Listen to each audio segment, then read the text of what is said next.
Wisconsin can drastically improve our voter registration process by allowing voters to register online. This presentation will tell you why and how. Let's go back to 2008.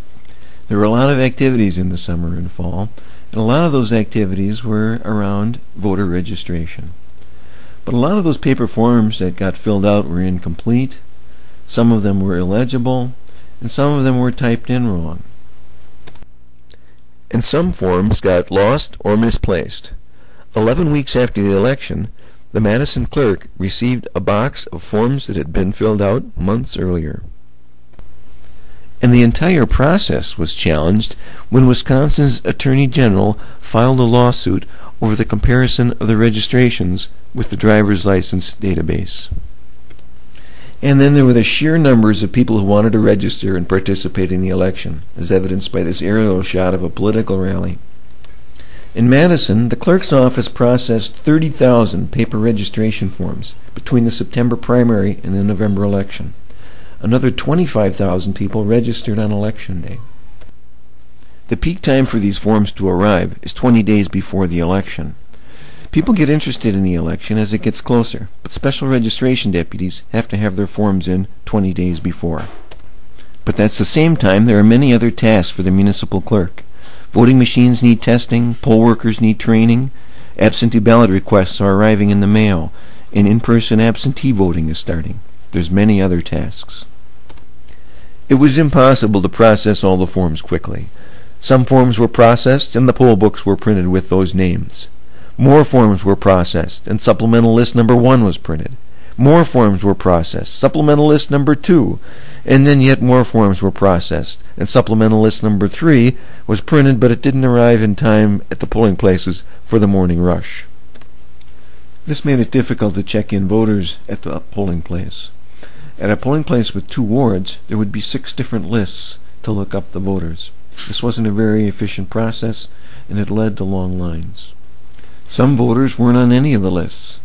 I personally turned away over a dozen voters who had done the right thing by registering in September, but they weren't on any of the lists. I sent them to the registration table, and I hope they were able to register. A severe case occurred in 2004 in Milwaukee. Now since then, Milwaukee has drastically improved their election administration. But in 2004, according to an article by Greg Borowski of the Milwaukee Journal-Sentinel, between 15,000 and 20,000 paper forms had not been processed on the day before the election.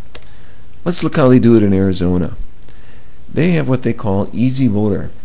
It's an online registration system. It was developed by the Secretary of State and the Motor Vehicle Division working together, and it integrates the information from the state driver's license system with the voter registration system.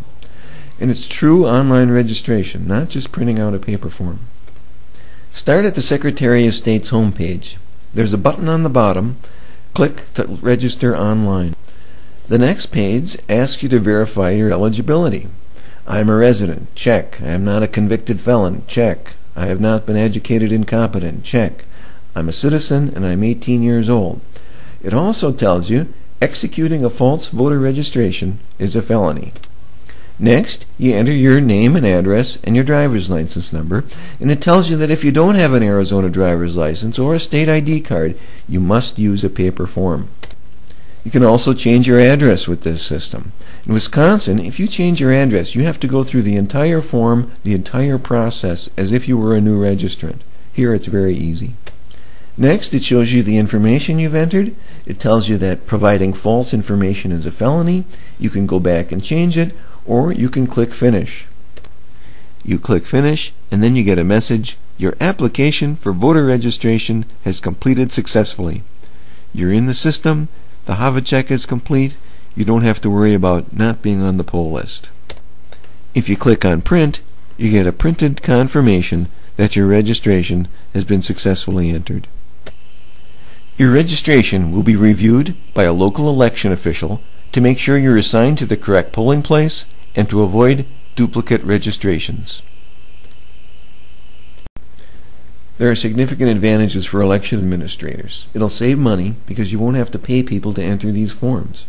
The forms will be more complete and accurate, and the HAVA check between the driver's license database and the registration will be done while the voter is online, and it'll reduce the heavy workload of data entry when so many other tasks are looming. There are benefits for the voters. A timely completion of registration. You get a confirmation of registration. It increases accessibility, and it's very easy to change your address. Arizona started it in 2002. By 2004, 250,000 people registered online. It kept growing. In 2006, over 400,000 people. Last year, over 60% of those who registered in Arizona used the online registration system. To implement these systems, Arizona spent about $100,000. Washington spent $217,000. Washington used their online system in 2008. Kansas turned theirs on in July of 2009. California passed legislation in 2008, and in 2009, 6 more states have passed legislation, and 3 more states have introduced bills. In each state that has a working system, there is an important restriction that protects the integrity of the database. Online registration is open only to those who have either a state driver's license or state ID card, and the system verifies the submitted information immediately. In Wisconsin, in order to get a driver's license or state ID card, you must present proof of name, identity, date of birth, Wisconsin residency, citizenship, or other legal status. In addition, online registration closes when open registration closes. That's 29 days before an election in Arizona and Washington, 14 days before in Kansas. In Wisconsin, open registration closes 20 days before each election. Wisconsin has a postcard verification system for those who register more than 20 days in advance, and it would apply to online registration. If the postman can't deliver it, it goes back to the municipal clerk, who investigates. In Wisconsin, in the last 3 years, 90% of those who registered to vote used their driver's license number, so there'd be a tremendous number of people who would be able to use such a system. Wisconsin already has significant online services. The Government Accountability Board has voter public access, where you can look up your registration and your elected officials and even your polling place. In the Department of Motor Vehicles, you can change your address online and complete 6 other functions. Even if you don't have a computer or don't have a driver's license, you'll probably benefit by this program, because your paper form will be able to be processed much sooner, since the workload will be greatly reduced. We will continue to need paper forms for some registrants, special registration deputies, and of course election day registration, and we'll still need hard-working municipal clerks. More and more people want to vote before Election Day. Nationwide, in 2008, about 30% of the electorate voted before Election Day. Early voting goes hand in hand with online registration, because in order to facilitate early voting, we'll need to process those registrations much more promptly. This presentation was produced by Paul Malischke in May and updated in August of 2009. Thanks for watching.